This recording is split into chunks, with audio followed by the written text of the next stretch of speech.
We are just becoming comfortable with the present moment.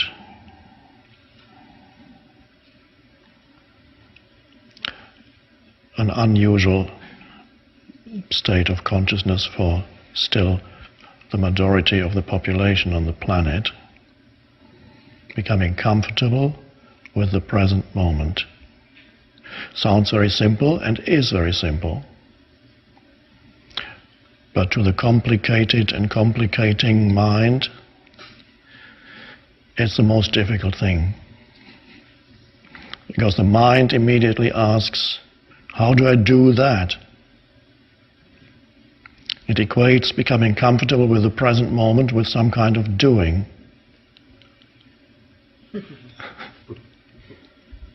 Not realizing that becoming comfortable with the present moment concerns being, which is prior to any doing and more vitally important. And you can't really reach being, not reach, become aware of being by any kind of doing. It's prior to any doing, the very foundation.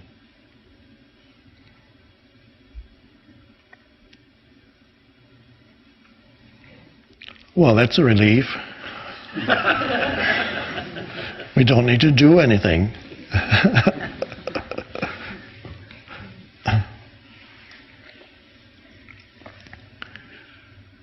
We can just be. Now, to the mind, that's almost meaningless. Or it will immediately ask, what do you mean, just be?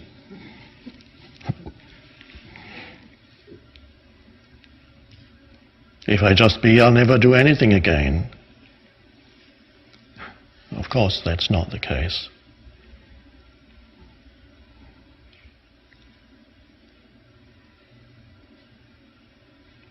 Becoming comfortable with the present moment is becoming comfortable with who you are right now, the essence of who you are, not some thought structure that tells you who you are, but something more vital.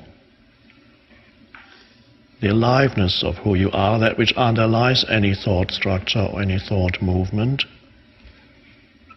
that is already there.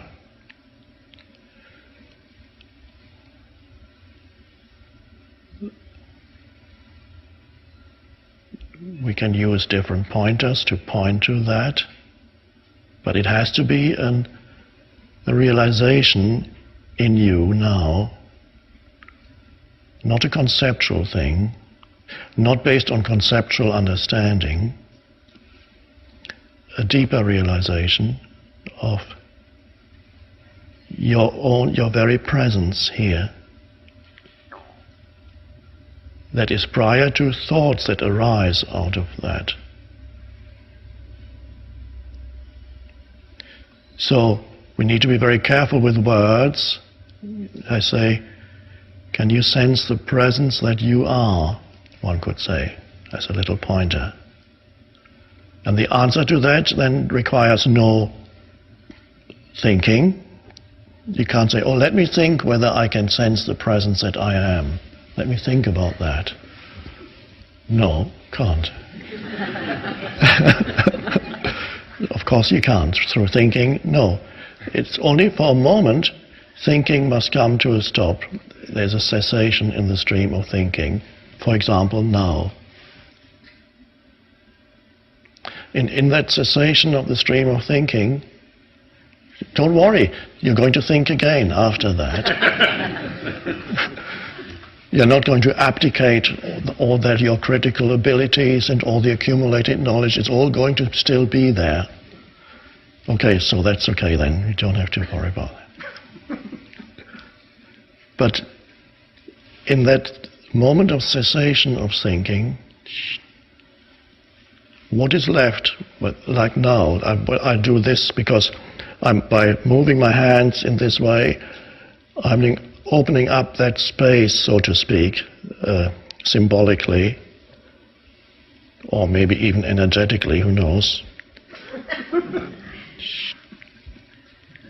Opening up that space where there's a moment of cessation of thinking and just being, presence, awareness, without content.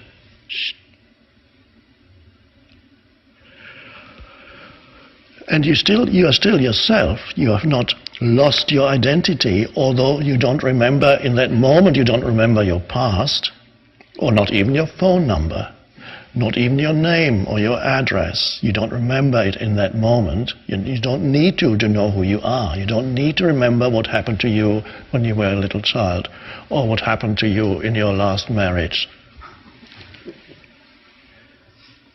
to tell you who you are. So there's an essence of identity here that is not based on past or anything that happened to you in the past, any story in your mind. Because the memory, your past consists of stories in the mind and perhaps some emotional reactions to the stories in the mind. And yet that's not where does the sense of the preciousness of who you are, that the thing that nobody wants to lose, there's a deep, some kind of deep realization that there's something precious that I am, and that's people think I'm going to lose that, I'm going to lose my life. But of course you can't lose your life because you are life. It's only because the mind has created a duality between life and me that you think you can lose your life. Here's me and I have a life. No. Because without life, who is there? There can't be anybody without life. You are life. It's a mind-created duality that creates a lot of fear and misperception. I am life.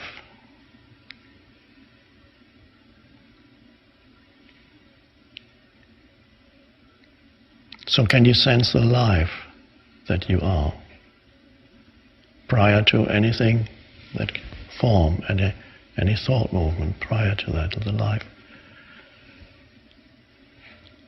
I am. That's the mystical I am. Beingness, presence, awareness, consciousness. These are just pointers to it.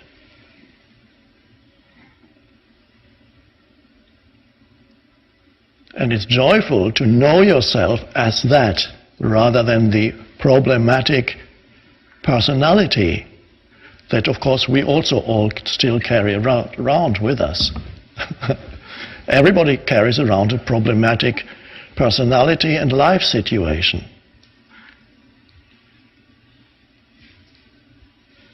But that is not the essence of who you are. If that obscures the essence of who you are, then you're lost in the world,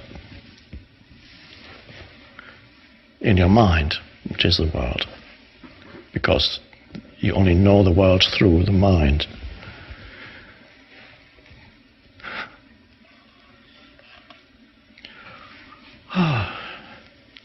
So it's quite liberating. You are not that which you carry around with you in your mind, or even in your emotional field. Prior to that, there's something more vital. I am presence, the light of consciousness itself, which is ultimately divine, although I try to avoid too much of that terminology, but it is.